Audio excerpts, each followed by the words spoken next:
you're right. Like I'm not regressing. I'm not going backwards. Yeah. I still am moving forward. Yeah. It's not going to be a perfect straight line forward. Totally. There's nothing that grows like that. Mm-hmm. Not even trees. Right. You know, Yeah. some years their rings are bigger than other rings. Like it's nothing grows consistently at the same rate. I don't know. Prove me wrong, scientists. Nothing. No. Welcome to the Therapist After Dark podcast. Ever wonder what happens when the therapy session is over? Well, we're digging into the funny, heartwarming, and surprising stories therapists have after they leave the office. Join us, two mental health professionals, every week for a dose of laughter, a touch of drama, and maybe a few shocking revelations, because therapists are people too. All right, well, today we're here for another beautiful session with water this time. Cheers. Cheers. Hydrate. Ah, that tastes so good. How have things been? Any kerfuffles going on for you? Um, no. I'm just coming back from vacation, so just getting my ducks in a row, but no kerfuffles. That's good. I know. I was trying to think if there was any kerfuffles going on. Oh, this one kerfuffle, because every once in a while I like to think about the I don't know the other because I don't know how about how you live life, but like I don't really follow a lot of like celebrities or anything like that. I really just don't give a shit. But I did hear that the troops have been rallied and Kim K and a couple other celebrities have lost millions of followers like over the course of like a couple of days. Is this like the whole cancel like It's like, it's yeah, blocking them, block celebrity block or there's a something. specific name for it that I'm forgetting. Oh. Uh I don't know what it was. I just remember I woke up and they're like, Kim K is like they're hosting like live viewing parties for the numbers just scroll down with people just leaving these mass exits of yes. celebrity. Yes. It's like an exile, like Exodus. Yeah, maybe an exodus. Yeah. In my head, though, I was thinking, like, why were you following them so intently in the first place? And having a viewing party, watching the numbers fall is still giving them a lot of energy and attention. So I feel like the real flex would be unfollow and then forget about them and go live your fucking life. Yeah, well, most people love social media, so part of their life. Yeah. And I feel like a lot of people are voyeurs and just like, I mean, why else do you think reality TV does so well? We love watching people. We also love watching people fall. Because it makes us feel better about ourselves. It does. Apparently it does. So So I thought that was an interesting kerfuffle that was going on. I thought you were gonna bring up the Chiefs kicker kerfuffle. No, what was that? Oh, I don't think I've heard about this. are you ready for this? I'm ready. Okay. And I am the gist of it is he made a commencement speech and basically said like he has like a line that said like my wife didn't reach her like full potential until she became a wife and a mother. Oh, oh, Basically like telling women that they should fulfill the woman roles. I didn't watch the whole thing. I just like saw that one snippet. okay. But people are Upset. upset. I bet. Yeah.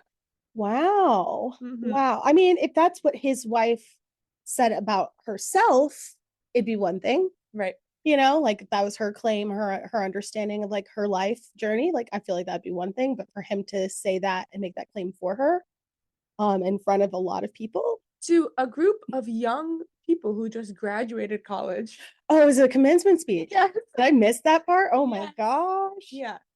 Basically telling women to stay home and stay in the kitchen and pop Barefoot, out babies. say barefoot and pregnant. Oh, so At least that's how the world is taking it. Again, I didn't listen to the whole thing yet, yes. but Well, I bet the oh dang, that was Butker, wasn't it? Or Bucker. butt liquor. But Yeah. is that what they're calling it? Dang it, he was on my fantasy team. I love him. Damn it, Butker, Buttlicker. worker. Shoot. Yeah, I bet those kids went straight to Twitter, went straight to like the gram as soon as he said it. They're like, Well, what? people at the end of the speech, like, people were clapping. I don't know where. It also context, like, where did he give the speech, Yeah. right? Well, you said it was a commencement speech. But like where? Like in Oh, the look what, West? oh yeah, Like, what you know, was like, the if he said in the college? Northeast, I think he would get thrown off the stage. Thrown off I the stage. literally think people would rally and pick him up and punch him himself. I don't. Goodbye. Wow. I just feel like, you know, like the Northeast has a different kind of attitude, you know, Yeah. Oh, wow. Well, okay. like feisty. Yeah, no, totally. I mean, I think the context of what school is probably a huge consideration. And, I feel like people are just like after someone shares something, you just kind of are what's like conditioned to clap. So there could have been that too, where it's just like, okay, he's done. I guess we're supposed to clap. We're at a graduation right now. But did y'all just hear that? I feel like people are like that. Like, did you just hear what he said? Rewind the tapes. And to be fair, I feel like in a lot of commencement speeches, there's some things that like kind of make you raise your eyebrows sometimes, because I mean you're listening to a speech from a person with their own views. So like not every view that they have is going to align Yeah. with Your masses. Yeah. But like this one, ooh, reach your audience, but maybe he did and we just don't know what the audience was. exactly. Or I don't know. I need to listen to the whole speech for more context. Well, it's really interesting because I do have this other thing that's kind of going around right now, and people are calling women who decide that they want to live more traditional lives trad wives. So trad as in traditional, trad wives, and so people are calling people out for wanting to be a trad wife. And so the trad wives, quote unquote, are, standing their ground and explaining, well, maybe we don't want to hustle anymore. Maybe we don't want to be a boss babe anymore. We're tired. We don't want to have to do it all. Like we want to fulfill, we like to stay home with our babies. We like to make home cooked meals. We love being home for our husbands and taking care of our marriages. And so there is this weird push to revert back to traditional sort of values in the home versus boss babe, boss bitch kind of hustle culture. That I think a lot of us, especially the ones, I think children post 80s, because the baby boom and, like women really were like in the workplace and, sending the corporate ladder, even if they weren't getting paid the same, they were still doing it. And yeah, and I think women like maybe a certain, our generation and below are like, I want the soft life. I don't want that anymore. And you know what? Like life is freaking hard right now. So I don't blame people for wanting that soft life at all. Yeah. I'm not gonna lie, like I waffle back and forth. I love being this boss babe, but sometimes I'm like, can I just like bake cookies and bread? Yeah, seriously. And raise some ducks and dogs. Yeah, can I raise some ducks and dogs? Grow some flowers. I would love to grow flowers. Make my sourdough. I still do. Well, it's so funny about it. I feel like I just don't want anybody to tell me that I can't do anything. I agree. And I think that that's the real fight, is that we are fighting against people telling us what we should and shouldn't do, how we should and shouldn't live, what makes us a woman, what doesn't. Yeah. And I just don't want anybody telling me what I want to be a boss bitch some days, and I want to fucking bake bread at other days. Yeah. Yep. Plant my garden and homestead. But it's funny because like I feel like I'm boss babing. I love it. To get to that point. Yeah, right. Isn't that interesting? Right? Ooh. Why do I feel like I need to earn that? Deserve. Oh, chills. Oh, you guys. I feel like this is a deep conversation for all you ladies living out there. That boss babe culture is, what is your end goal? Because it is true. I think my end goal is freedom. And what if I'm already living free now? Because technically I do have all that other stuff. Right. Right. I do plant my garden. I do get to stay at home and like, yeah, nurture my home and decorate and do all the things. But I also really love I love having purpose and meaning, Yeah. and my purpose and meaning is, like, so much deeper than I feel like it's wider than just my immediate community or my immediate family. Like, I'm meant to, have some sort of impact on more. Yeah, Yeah. a larger community. Yeah. Yeah. But it may be part of our journey is to show people that both can be done. Yeah. Yeah. That's what I've always felt. Mhm. Yeah, 'cause yeah, if I think about it, I don't think I could actually ever just do one or the other. Yeah. Because you're such a multi-layered person. Like, Yeah. you want Not to be your artist in France, right, but right. Yeah. you also love this work. Yeah. I just see it very, like, up and down, like, ebb and flow, like Yeah. yeah. I mean, The thing is there's no right or wrong way, you know? yeah, Uh, absolutely not. but social media just loves to twist and make these crazy narratives and Yeah. whatever gets people on board, like yeah. I mean, it is interesting that the most polarizing content is the stuff that gets shared and viewed and passed along the Mhm. most. Mm. Like, and there's a reason for that. And I think, there's a Right. lot of conversations we can have around this, Yeah. which we don't have to go into, but you know, polar opposites, black and white doesn't exist. I know.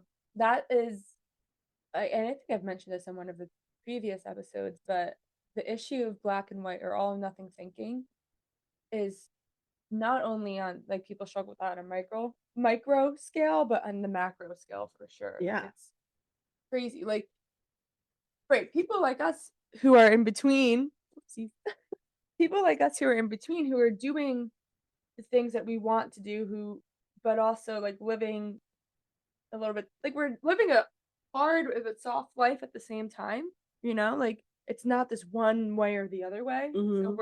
we do fall into like this gray area that most of the world doesn't see. That Yeah. most of the world doesn't talk about. Yeah. Yeah. Agreed. I agree. Well, I feel like it's a privilege, Mhm. because some cultures aren't really set up to,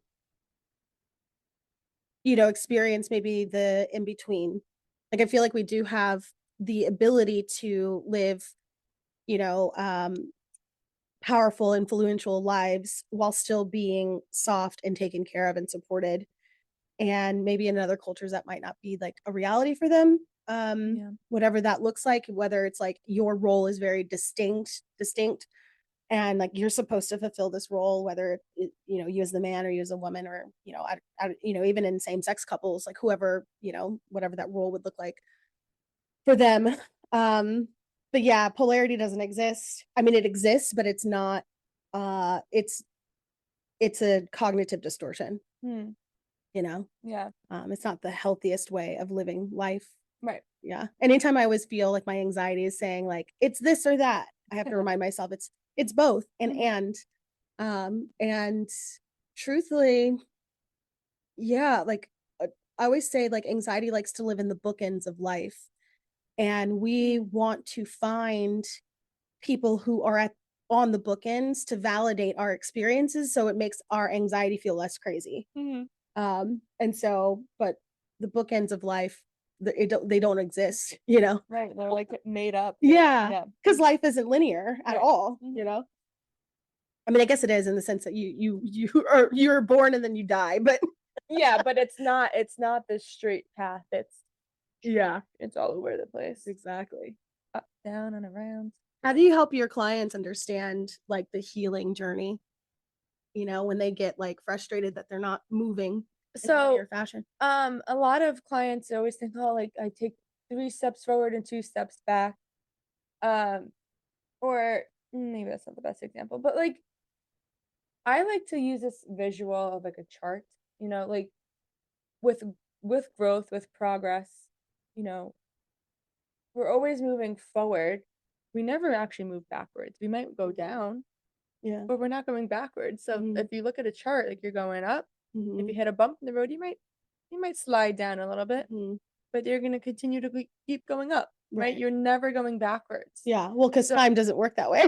well, yeah, right, but I feel like that visual actually helps a lot of people because it's like, "Oh, wait, you're right, like, I'm not regressing. I'm not going backward. Yeah. I still am moving forward. Yeah, It's not going to be a perfect straight line forward. totally. There's nothing that grows like that. Hmm. Not even trees. Right. You know, some years their rings are bigger than other rings. Like it's nothing grows consistently at the same rate. I don't know. Prove me wrong, scientists. Nothing. No. That's funny. Yeah, no, I like that visual. I use the spiral example, especially because you'll meet the same experience over and over again because you're in the spiral and you're coming back to a certain point in your life, but you're a different person on the spiral, even if you're meeting the same event or experience. Like that. And so that always has been a good visual, even for me, you know, whenever I'm struggling with my own, you know, feelings of doubt or, you know, like, Right. yeah, those things. Okay. So the whole reason why we started this podcast was to really connect with other therapists, other coaches out there. And then everyone in between, right? Everyone who has experienced a therapist or a coach before. Um, but really providing that community and that support and that open Honesty. honesty, right? Yeah. For Us. us. Yeah. Because it's really hard, like, to have that open honesty, like, while being professional, because there's a lot of, I don't know. Well, opinions and Yeah. yeah. And I think there's a lot of there's a level of professionalism that we feel like we have to maintain all the time. But like in our even in our own circles, even in our own community, because we're so afraid of the judgment Yeah.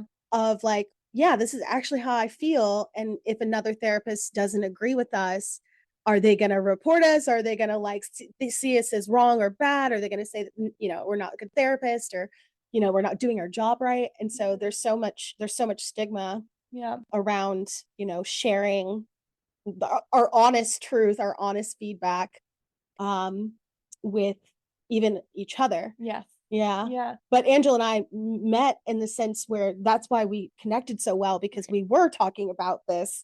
And I think in our personal circles with our other friends, you know, um, we talk about these like feelings, you know, and we talk about what it's like to be us Right. and be in this career. And it's actually quite normal. Yeah. So all this to say, we're gonna change things up a little bit. Yeah. We're gonna bring this podcast kind of like out to the community. Um, we're gonna start doing meetups for other local therapists and coaches. So we can get together and connect on some topics that maybe you wouldn't bring up in supervision or to your colleagues, right? Yeah. Hoping that we will start that coming June. We'll confirm all of that on our social media. So yeah, so we're really excited to bring this into the community because again, that's like such a huge component of why we wanted this podcast and why it's so different from maybe some of the other podcasts that you've listened to. It's interesting. I did get some feedback recently from a client of mine who was listening to an episode and she was like, yeah, I don't want to listen to this.